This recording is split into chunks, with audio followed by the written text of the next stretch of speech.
বাড়িটা মোড়ল বাড়ি নামে পরিচিত।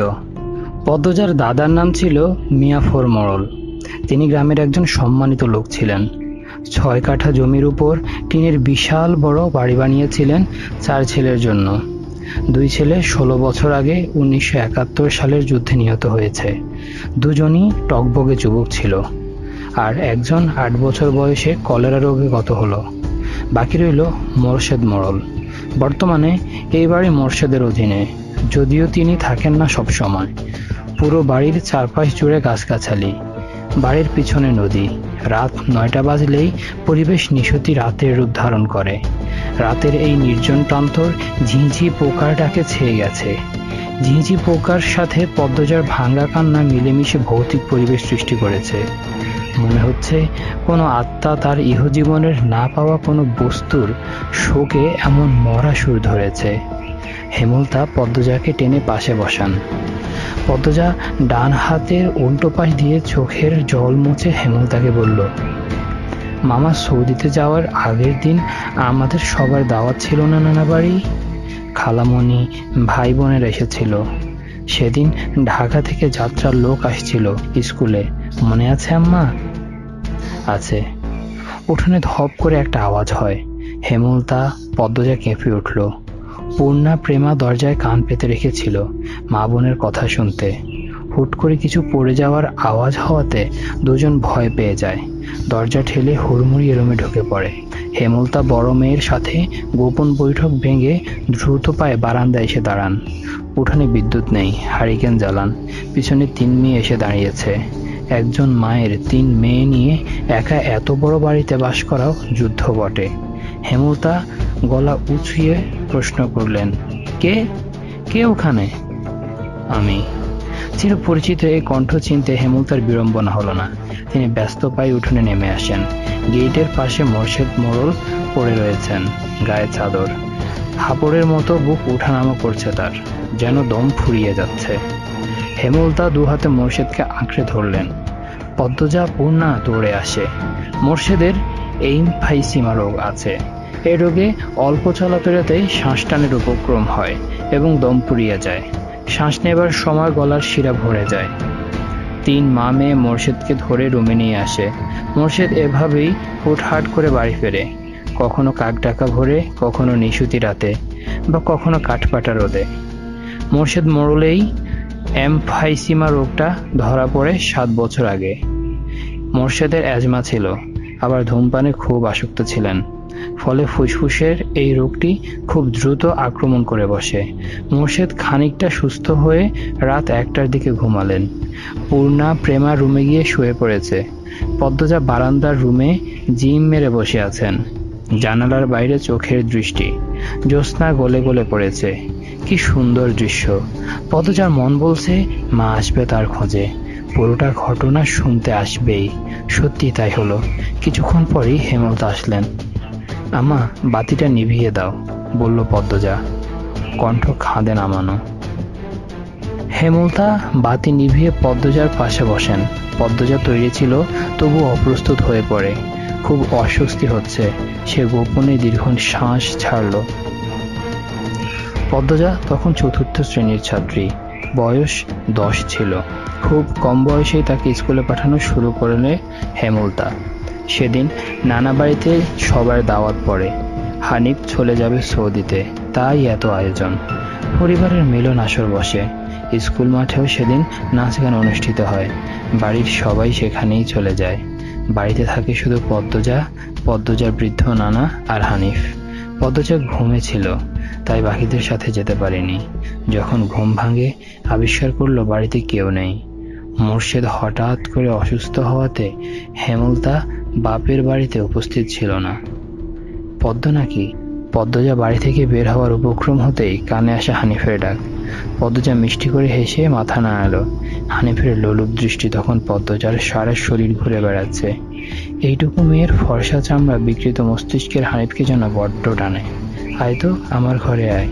সহজ সরল শিশুসুলভ পদ্মজা মামার ডাকে সাড়া দিল। সে শুনেছে মামা ভাগ্নে যেখানে, আপদ নেই সেখানে, অথচ সেদিন সেই মামাকেই ঘোর বিপদ হিসেবে জানল। পদ্মজা রুমে ঢুকতেই হানিফ দরজা লাগিয়ে দিল। পদ্মজার মন কেমন করে ওঠে হানিফের অদ্ভুত চাহনি আর দরজা লাগানো দেখে। হানিফ কুৎসিত অঙ্গভঙ্গি প্রদর্শন করতে থাকে। পদ্মজার দেখতে খুব খারাপ লাগছে, ভয় করছে। এদিকে আয়, তোর লগে গল্প করি। হানিফ বিছানায় বসে পদ্মজাকে কাছে রাখে। পদ্মজা কাছে যেতে সংকোচ বোধ করে। হানিফ পদ্মজার ডান হাতে ধরে টেনে কোলে বসায়। তুই জানোস, তুই যে সবার থেকে বেশি সুন্দর। হানিফের প্রশ্ন পদ্মজার কানে ঢুকেনি। সে মসরাতে থাকে হানিফের কোল থেকে নামার জন্য। আপত্তিকর স্পর্শগুলো পদ্মজার খুব খারাপ লাগছে, কাঁদতে ইচ্ছে হচ্ছে। মসরাস কান্দে সেরি, শান্তি মতো বইয়া থাক, মামা মেলা থাইকা সাজনের জিনিস কিনা দিম। হানিফ শক্ত করে দু হাতে ধরে রেখেছে পদ্মজাকে। পদ্মজা কিছুতেই নামতে পারছে না। মামা, আমি চলে যাব, কাঁদো কাঁদো হয়ে বলল পদ্মজা। কই যাবি? মামার ধারে থাক, বলল হানিফ। হানিফের শক্তপোক্ত হাতের স্পর্শগুলো শুধু অস্বস্তি দিচ্ছে না, স্পর্শকাতর জায়গাগুলো ব্যথায় বিষিয়ে উঠছে। পদ্মজা কেঁদে উঠে ভেজা কণ্ঠে বলল, বাড়ি যাব আমি, ব্যথা পাচ্ছি মামা।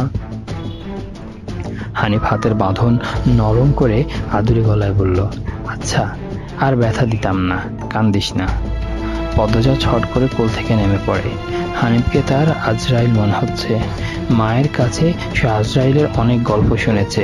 আজরাইল যখন জান নিতে আসবে তখন শরীরে খুব কষ্ট অনুভব হবে। এই মুহূর্তে যেন ঠিক তেমনই অনুভূতি হলো। তাহলে তার হানিফ মামাই আজরাইল? পদ্মজা দরজা খুলতে পারবে না, তাই হানিফকে ভীতি কণ্ঠে অনুরোধ করলো, মামা, দরজা খুলে দাও। কেন, আমি তোরে যাইতে কইছি? হানিফের কর্কশ কণ্ঠের ধমকে পদ্মজা ভয়ে কেঁপে উঠল। তার চোখ বেয়ে জল পড়তে থাকে। হানিফ পদ্মজাকে জোর করে কোলে তুলে নেয়।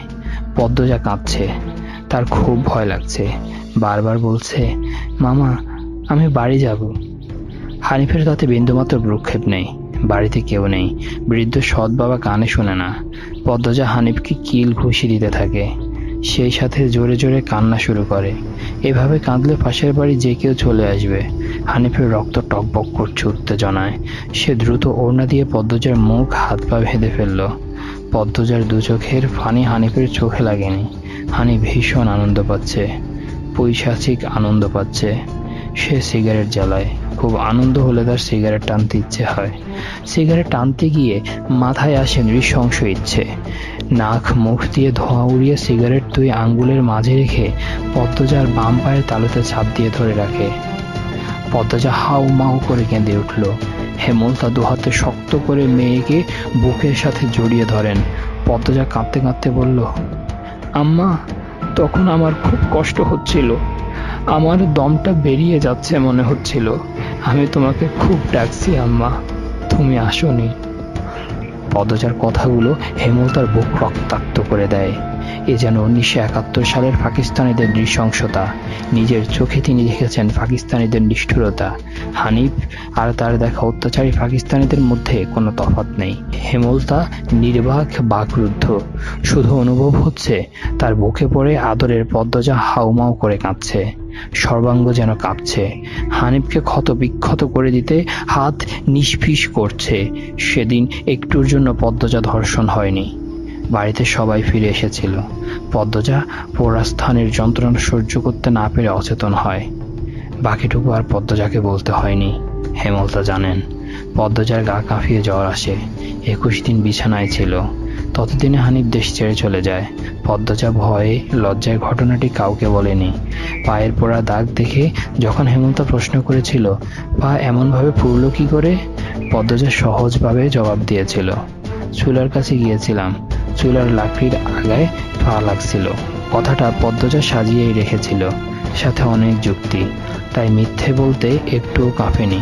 পুরো ঘটনাটা পদ্মজার বুকে তাজা হয়ে আছে। এই 6 বছর লুকিয়ে কতবার কেঁদেছে সে। সবসময় চুপ করে কোথাও বসে থেকেছে। হেমলতা মেয়ের নিষ্ঠুরতা দেখে মাথা ঘামাননি, কারণ পদ্মজা ছোট থেকে চুপচাপ ছিল। কিন্তু আজ হেমলতার খুব আফসোস হচ্ছে, নিজেকে অপরাধী মনে হচ্ছে। তিনি ভেবেছিলেন তার 3টা মেয়েই তার কাছে খোলা বইয়ের মতো, চাইলেই পড়া যায়। বিশেষ করে পদ্মজাকে বাড়ির পিছনে নদীর বুক দিয়ে তর তর করে বয়ে যাওয়া স্বচ্ছ টলটলে পানির মতো মনে হতো, যার জীবনে অস্বচ্ছ বলতে কিছু নেই, সবই সাদামাটা, সহজ সরল। অথচ পদ্মজার জীবনে কত বড় দাগ জ্বলজ্বল করে জ্বলছে, কত বড় ঘটনা লুকিয়েছিল। মেয়েরা কথা লুকিয়ে রাখার সীমাহীন ক্ষমতা নিয়ে জন্মায়, কথাটি নিজের মেয়েদের ক্ষেত্রে মাথায় আসেনি। পদ্মজা শান্ত হলে হেমলতা বললেন, পাটা দেখি। পদ্মজা বাঁফা বিছানায় তুলল। হেমলতা পদ্মজার পা কোলে নিয়ে পোড়া দাগটা দেখেন মনোযোগ দিয়ে। রক্ত টকবক করে ওঠে, রন্ধ্রে রন্ধ্রে হিংস্রতা যেন লুটোপুটি খাচ্ছে। এই পোড়া দাগ হানিফের রক্ত দিয়ে মুছবো। কথাটি কত সহজ করে বলেছেন হেমলতা, তবুও পদ্মজা কেঁপে উঠল। কি যেন ছিল কথাটিতে, শরীরের পশম দাঁড়িয়ে গেল। হেমলতা বারান্দার রুম ছেড়ে বড় ঘরে ঢুকেন। মিনিট কয়েক পর রামদা ছুরি হাতে নিয়ে উঠোনে যান। উঠোনের একপাশে শক্ত পাথর আছে, ছুরিটা পাথরে ঘষতে থাকলেন সাবধানে। ঘষতে ঘষতে পাথর গরম হয়ে আগুনের স্ফুলিঙ্গ দেখা দেয়, মানে ধার হয়ে গেছে। পদ্মজা বারান্দা থেকে দেখছে, অজানা আশঙ্কায় তার বুক কাঁপছে। হেমলতা বারান্দা পেরিয়ে রুমে ঢুকতে যাবে, তখন পদ্মজা উৎকণ্ঠিত গলায় ডাকলো, আম্মা। আন্নার চাচার এক মেয়ে নিখোঁজ, শুনেছিস তো বড়দের মুখে?